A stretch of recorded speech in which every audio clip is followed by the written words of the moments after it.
What's going on, guys? It's Groove back again with another one from Mastery by Robert Greene.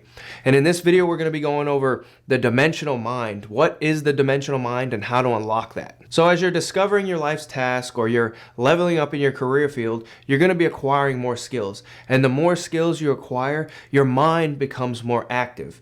And your mind will want to do more things within your career field, but your attitude can impede you from advancing. You must force yourself in the opposite direction. You must become more bold. You must increase your knowledge and experiment in whatever career field you are or whatever craft you're going into. As your thinking grows and becomes more fluid, you become more dimensional in your career field and the way you think about things. You know, when we're children, we experience the world really deeply. You know, we have a thirst for knowledge. Like, what is this? Like, the world is just very deep, very colorful. We often have original ideas, and this is what is considered the original mind. You know, just being fully open to the world and everything around you. As we get older, we no longer look at the way things are. We stop looking at the details in things. Our minds tighten up, and this is what's called the conventional mind. Masters of their field are often able to keep a portion of their original mind. You know, they have this creative energy that they keep on them and they never let it go. And this is how it shows up in their work, their creativity, and whatever they do. They're able to keep that childhood-like spirit as they've grown up in the world. Retaining the original mind in combination with the conventional mind, we can develop what is called the dimensional mind. Anybody can activate this dimensional mind. We all have a creative spirit inside of us that wants to come out and be active in the world. But what keeps this dimensional mind like locked up or held down is our own spirit. We become scared. We become afraid to fail, afraid of what other people may think about us. To awaken the dimensional mind, it requires understanding 3 steps. So the first one is the creative task, the next one is creative strategies, and the last one is creating an environment for a breakthrough. So when it comes to the creative task, this is all about seeing things from a different angle. So if you're a builder, you know, and if you're having a hard time figuring something out, try to approach things from, again, a different angle.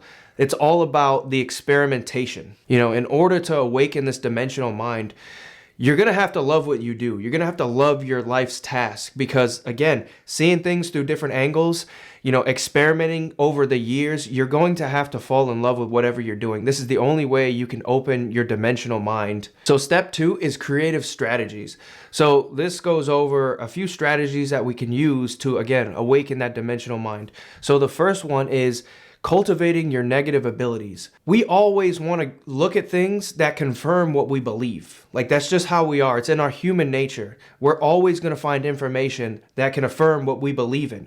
But what he wants us to do is look at things from, again, like the first part, all angles. Look at the information that you don't believe in. Look at the negatives. Look at the other side of things. And so that way you can have a whole understanding. He says the human mind is just too weak to have a full grasp and vision of reality. And so he wants us to, again, just take in all information. Don't just go with the first thing that you see or that confirms what you believe in. Look at it from a different angle. So another strategy he goes over is, it's called allow for serendipity.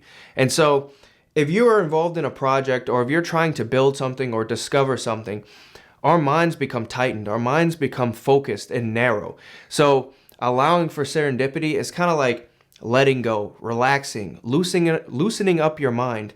And he says we can do this by just going for a walk. You know, take your mind off of the project or whatever you're trying to do. Go outside, take a walk. Just let your mind be free. And this is when you usually get another idea on how to do things. The next strategy is called altering your perspective. Again, as I'm going through these strategies, it always comes back down to seeing things from a different angle. He says that creative people are always looking at things from different angles. And it's what it comes down to. Like, so many people, we always get stuck because our minds become so focused on this is the way it should be done. And so He says to loosen up your mind, see things from a different angle. And this is what creative people always do when they get that dimensional mind. It's all about looking at things from a different way. Don't rush to generalize. Always think there's another way to solve the problem. You know, it's funny, when I read this portion, again, having that dimensional mind, I remember reading, you know, Elon Musk's biography and also Steve Jobs' biography behind me. And as I'm reading Elon Musk's biography, it talks about at every step of the way, when he wanted to get something done, he would have a team full of super intelligent people. And he'd be like, hey, we can do things this way. And this is how we can get it done. And we'll get it done in a year. And all of the people on his team would be like, it can't be done. It can't be done. It can't be done. And then after a year, they would get it done. And then for the next project, he'd be like, hey, now I want to do this. And we can do this in a year. And they'd be like, it can't be done. It can't be done. It can't be done. And then they would get it done in a year. And it really, when I was reading that book on Elon Musk, I'm like, at what point do these people around him say, you know what, we can get it done? You know, we're super smart. These people have all graduated from these top universities. They're the top engineers, the top coders. They know how to do all of this stuff, but they lack that dimensional mind. They all have the conventional mind. And it takes somebody like an Elon Musk to have this dimensional mind to say, hey, you know what? We can have rockets come back to Earth. We can catch them mid-flight. And it's so crazy because you would think that these smart people would be like, you know what? We actually can get that done. But majority of people lack that dimensional mind. And the same thing with Steve Jobs. As you're reading his biography, the same thing happened with the iPhone. Everybody that came to him with an iPhone, he'd be like, nope, this is crap. Get it out of here. I don't want buttons. I want it to be all glass. I want the curves to be, or the sides to be curved. And everybody would say, it can't be done. It can't be done. It can't be done. And then they got it done. You realize that majority of people, no matter how smart they are, some people just don't have that dimensional mind, which is why I love reading so much, because it's so key to understand that there is such a thing as a dimensional mind, and we can all unlock it. So now that we've gone over the first two parts of unlocking that dimensional mind, which is, you know, the creative task, looking at things from another angle, and then just some strategies on how to do that. Now we come to step 3, which is the breakthrough. This is where mastery comes into play. Impatience kills creativity. You have to master the basics over years and years and years. You know, this kind of makes me think of like Shaolin monks, like who just spend their entire lives mastering this kung fu. Mastering the basics and the techniques of your craft over many years will then give birth to something unique about you and that craft. As you're mastering a craft, don't let your mind just stick solely on this one discipline. You know, read and, you know, explore different disciplines around your craft. This allows your mind to keep its openness. Another part of this breakthrough is called the mechanical intelligence.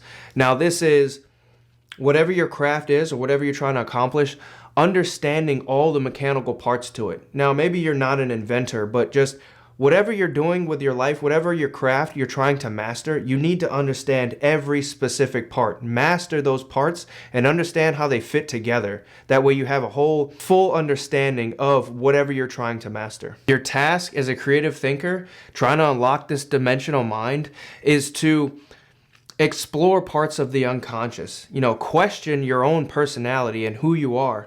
And again, this kind of sounds a little woo-woo, but at the same time, you really have to understand yourself and whatever your life's task is as a whole, looking at it from every angle in order to get a better understanding of what it is you're trying to do or trying to accomplish. It will allow you to see things in different, you know, aspects that will unlock a different way of doing things, a different way of accomplishing something. Again, going back to this Elon Musk, for, you know, decades, whenever we've launched a rocket into space, it would just crash land in the ocean. And he is like, I got to see this a different way. There's got to be a better way that we can do this. And everybody just kept telling him, no, this is the only way we can do it. And now he has rockets that are self-landing back on the launch pad, and nobody thought that could be done. but he has unlocked this dimensional mind, which allows him to see things from a different angle. By developing and working on this dimensional mind over time, you'll be surprised at what kind of ideas will sprout up in whatever career field or craft you're working on. And then people will just look at you like, wow, like, how did you even think about that? How did you see it that way? Again, this is what it's all about. Just having that dimensional mind will take you to the next level in whatever career field, whatever craft, or whatever life task that you're working on. And so, yeah, that's pretty much it for this chapter. Go ahead and hit us like and subscribe if you haven't already. And I'll catch you guys in that next one. Peace.